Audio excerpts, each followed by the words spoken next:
ABD Dışişleri Bakanı Mike Pompeo, Çin'in Uygur Türklerine karşı yürüttüğü baskıcı politikalarla uluslararası normları ihlal ettiğini belirtti. Pompeo, Uygur bölgesinde Uygurlara yönelik toplu tutuklama ve ortadan kaybolma vakalarına dair güvenilir raporlar gelmeye devam ederken, Çin'e uluslararası normları ve kendi yasalarını ihlal eden bu baskıcı taktiklere son verme çağrımı yineliyorum ifadelerini kullandı.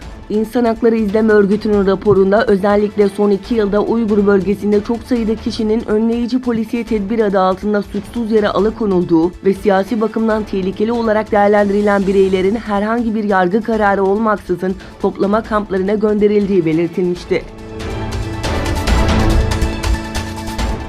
Batılı istihbarat kurumları, Çin istihbaratının insan kaynakları ve kariyer ağı LinkedIn'de binlerce kişiyle irtibata geçtiğini ileri sürdü. Çin istihbarat kurumlarının insan kaynakları ve kariyer ağı LinkedIn'i espiyonaj faaliyetleri kapsamında eski devlet görevlileriyle özel sektör ve akademiden kişilerle bağlantı kurmak için kullandığı ileri sürüldü.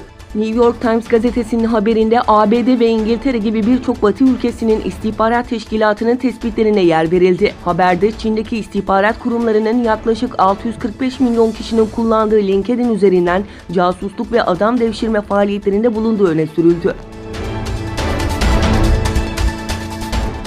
ABD yönetimi Rus askerlerinin Gürcistan'dan tek taraflı bağımsızlığını ilan eden Güney Osetya'nın işgal hattına yakın bölgelerinde yapay bariyerler kurmasına tepki gösterdi. ABD Dışişleri Bakanlığı Sözcüsü Morgan Ortagus, Güney Osetya'daki son duruma ilişkin yaptığı açıklamasında, ABD, Gürcistan'ın Rus işgali altındaki Güney Osetya bölgesinde askeri bariyerler kurulduğuna yönelik haberleri yakından takip etmektedir. Tüm tarafları tansiyonu düşürmeye ve çatışmadan kaçınmaya davet ediyoruz ifadelerini kullandı. Çin hükümetinin Wall Street Journal gazetesinin Pekin ofisinden bir muhabirin basın akreditasyonunu yenilemeyerek çalışma iznini iptal ettiği bildirildi. Wall Street Journal gazetesinin haberine göre Chan Han-wong isimli muhabirin çalışma izni, Çin Devlet Başkanı Xi Jinping'in kuzeniyle ilgili iddiaların yer aldığı haberinin yayımlanmasından bir ay sonra iptal edildi. Çinli yetkililer gazeteye 2014'ten beri Pekin bürosunda görev yapan Singapur vatandaşı Chan Hang'ın bugün sona eren basın akreditasyonunun yenilenmeyeceği bilgisini verdi. Çin Dışişleri Bakanlığı'ndan fakslanan bir bildiride de Çin hükümetinin dış haber kuruluşları ve muhabirleriyle ilgili işlerin ülke yasalarına uygun yürütüldüğü kaydedildi.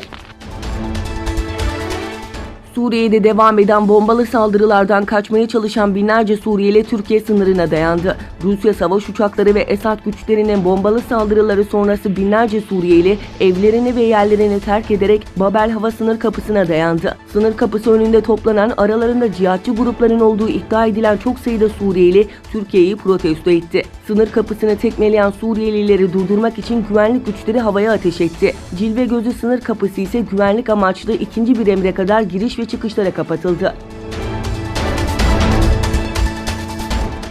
ABD Ulusal Kasırga Merkezi birkaç gün içinde Florida eyaletini vurması beklenen Dorian kasırgasının seviyesinin kategori 3'e yükseldiğini, hızının ise saatte 185 km düzeyinde olduğunu ve daha da yükselebileceğini açıkladı. Federal yetkililer ve Florida eyalet yetkilileri kasırga ile ilgili tüm hazırlıkların yapıldığı bilgisini paylaşırken vatandaşlara güvenli yerlerden ayrılmamaları çağrısında bulunuyor. ABD Başkanı Donald Trump da hafta sonu Polonya'ya yapacağı ziyareti iptal ederek kasırga ile ilgili gelişmeleri takip etmek üzere başkent Washington'da kalmaya karar vermişti.